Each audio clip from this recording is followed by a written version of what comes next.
to making anything questions? Yeah, I think after the first inning, we settled in a little bit, and Seth was settled in from the first pitch and gave us a super start, and then actually a super finish. Our bats woke up a little bit, and we certainly swung the ball exceptionally well. I was very happy with swinging the bat against everybody that they kept bringing in. It's not that just one guy would settle us down. We were able to swing the bats against each pitcher that came in, which shows that your hitters are, pretty much sticking with what they know they can do and executing. So I give it tremendous credit. I'm not sure we've scored 11 runs in our last 3 World Series games combined, so that's pretty good.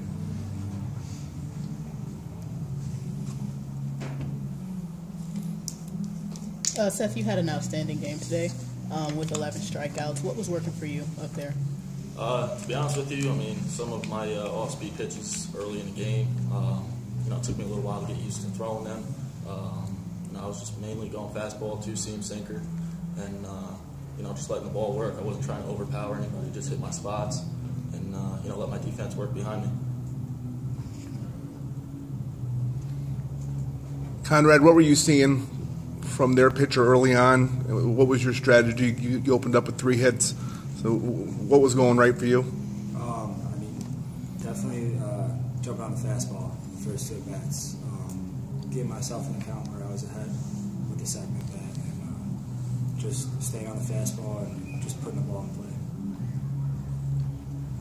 And Coach, you've now won 5 opening games in a row. Talk about what winning the first game means to the team. It means you're in the final 6. That's about it.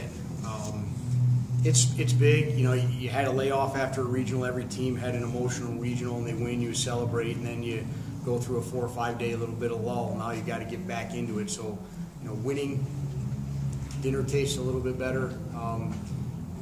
We played good, and I give Seth a lot of credit because things early on we were kind of on the heels a little bit defensively.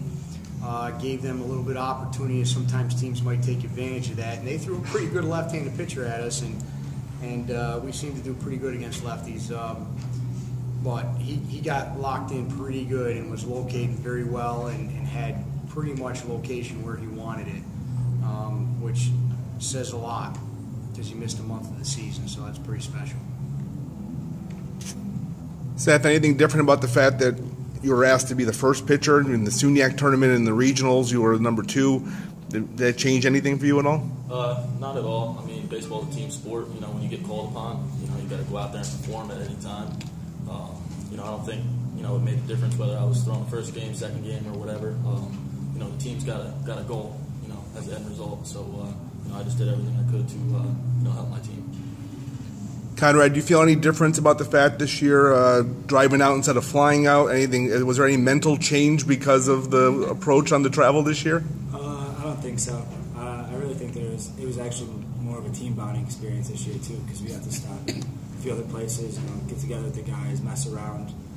Being on the bus with this team is always a lot of fun because everyone's messing around. We're like a family, so flying would have been maybe easier, but we made the best of it. We had some fun. We've bussed a lot this year, so we feel like we're one with the bus. So this was your first World Series appearance, right? Yes, sir. What's it like for you? A lot of people always try and say, it's just another game. Inside in my head, I think, wow, it's a World Series. What I've wanted to do since I was a little kid. But just trying to keep my composure and do the best that I could for my team. That was my main goal today. And what did you think of the atmosphere? It was a great atmosphere. It's always fun to play in front of a crowd, obviously. So, like I said, just try to do the best I could for everybody. It was a difficult decision to decide who to start. We have faith in 4, maybe 5 starters. We debated it. Part of it was a little bit of a scout report we felt we had. We go matchups. It's not always just roll this kid out because he's, quote, your number 1. These kids don't feel that anybody's the number 1. When you start identifying people as number 1, and what happens if that number 1 gets hit, then no one else can pitch. So it's really about a staff, and that's what it's been about. Turner Perry hasn't thrown in a game in 4.5 weeks. And he came into a World Series game and struck 5 guys out at the end there. And and I'm very proud of him. And I think Seth pitched good, but that young man came in not having pitched in about 4 to 5 weeks and pitched very good. Very pleased with him. He's a big part of our future.